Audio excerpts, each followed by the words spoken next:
Hi everyone. I want to just go over what I would typically have done in class, and I think that you can easily follow along with this and be highly accomplished at the end of it.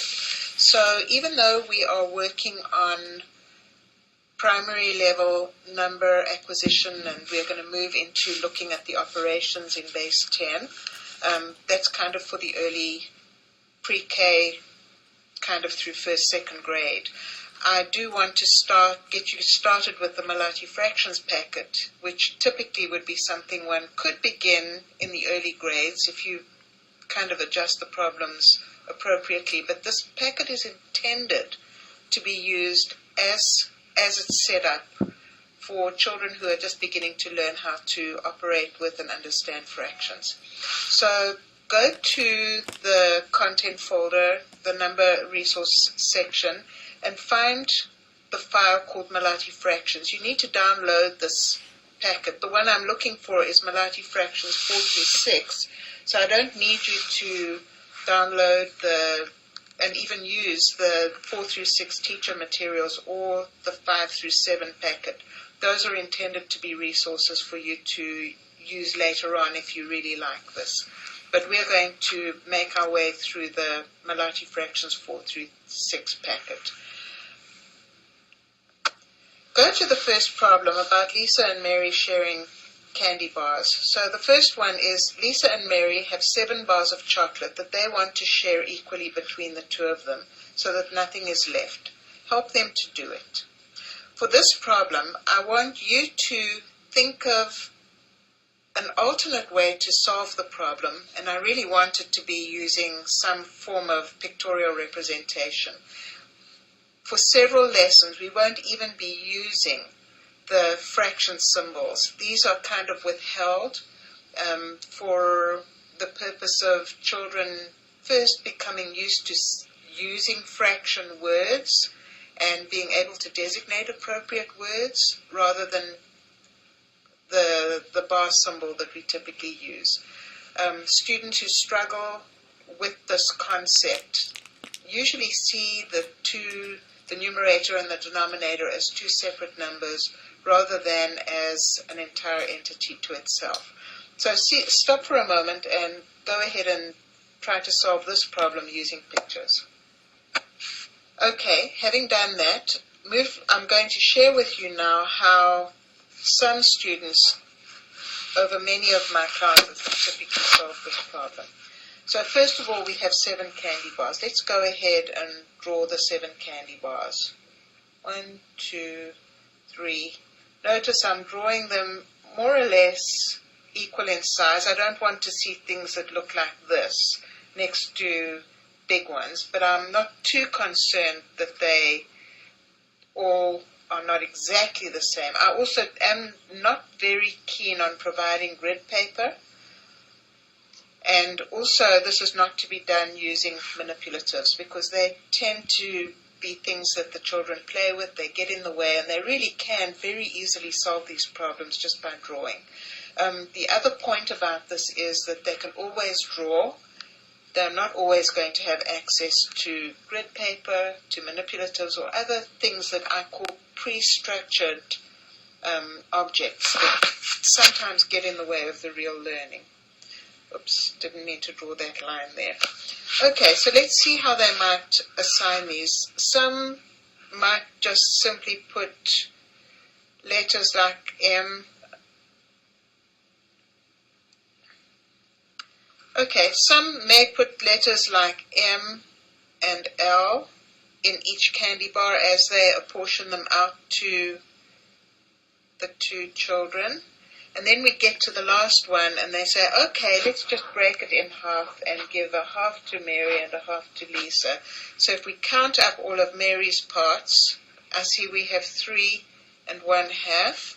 So Mary gets 3 and 1/2.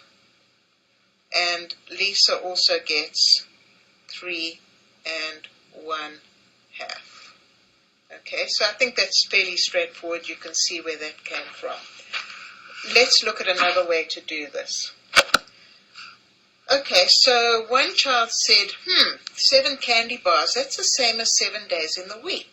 How about if they decided they were going to only eat 1 candy bar each day? And they play together every day anyhow, so that's not a problem.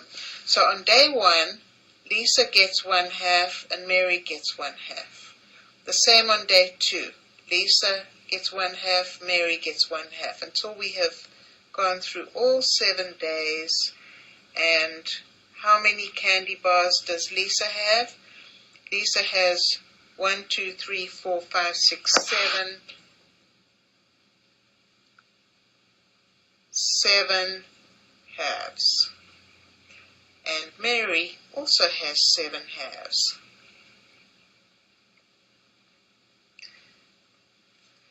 Which from the previous solution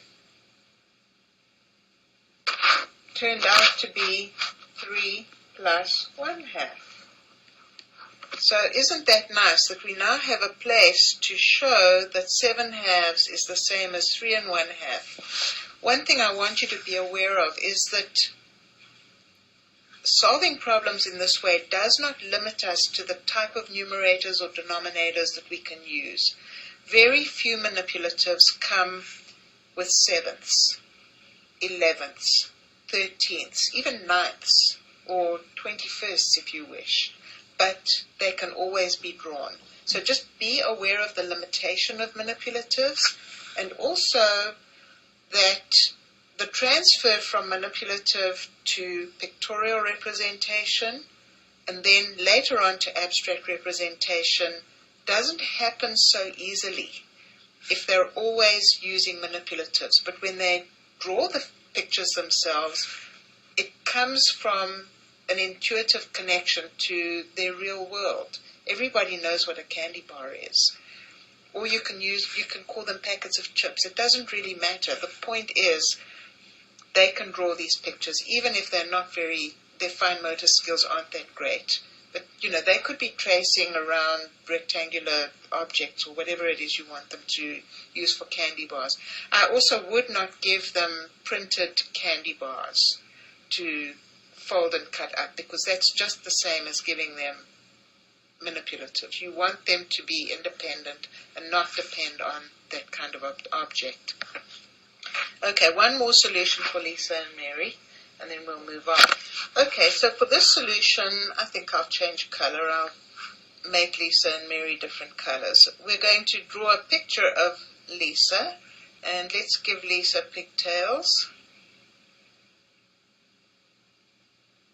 Okay, and let's draw Mary a different color. It looks like Mary's a little fatter than Lisa, but that's okay. And she's got this kind of hair. So we have 7 candy bars to share out. I'm going to go ahead and do 1 for Lisa, 1 for Mary. 1 for Lisa, 1 for Mary. 1 for Lisa, and I did that previous one red, so let me mark over it in blue. And 1 for Mary. We've used 6 of them, so maybe we need to simply draw a candy bar, cut it in half, and give Lisa 1/2 and Mary 1/2. So Mary gets 3 plus 1/2, and Lisa gets 3 plus 1/2. So this is just as good a solution as the others, as it demonstrates a clear solution process to dividing up these candy bars. Let's move on to the next one, now that we have done with this one. Okay, so for the second part of the first problem set, Lisa, Mary, and Ben have 7 bars of chocolate that they want to share equally among the 3 of them, so that nothing is left. Help them to do it. Let's take a look at how we might solve this one, and just keep in mind that we basically have the same problem. We started off with 7 bars of chocolate, or 7 candy bars, and instead of sharing it among 2, we're now sharing it among 3. So as a teacher, the only thing that's changed now is in the fraction is really the denominator. We wouldn't use that term with the children, but I want you to think about what this is really doing. So we'll kind of pull that idea back as we finish this one, and I'm going to use the first representation to solve this one. Okay, so 7 candy bars, and this time we have 3 children. So Lisa, Mary, and Ben, 1, 2, 3, 4, 5, 6, 7. Okay, so Lisa, Mary, Ben, Lisa, Mary, Ben. It looks like each of them get 2, and then the last candy bar gets divided up into thirds. So this would be Lisa, Mary, Ben. So each gets 2 plus 1, or if you like, 1 third. We are still using word names.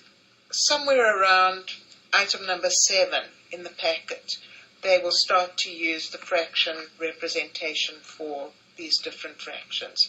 So that's one way to get this. Another way would be also to divide each candy bar up into thirds like we did the previous one, and how many thirds does each one get. So I think it's pretty clear that's or 7 thirds. So again, later on, when they do write the formal symbolic representation for fractions, you can go back to the same problems and you can show how 2 1/3 is the same as 7 thirds. I don't know any other program that immediately shows the corresponding equivalence representation between improper and mixed fractions right from the very first problem the children see. But think about it, these are very realistic, and the research behind this project that developed, the people that developed this program, is very, very solid. Okay, so this is the kind of thing that I want you to do, and for your first assignment, I'd really like you to look carefully at the kind of problems that we have,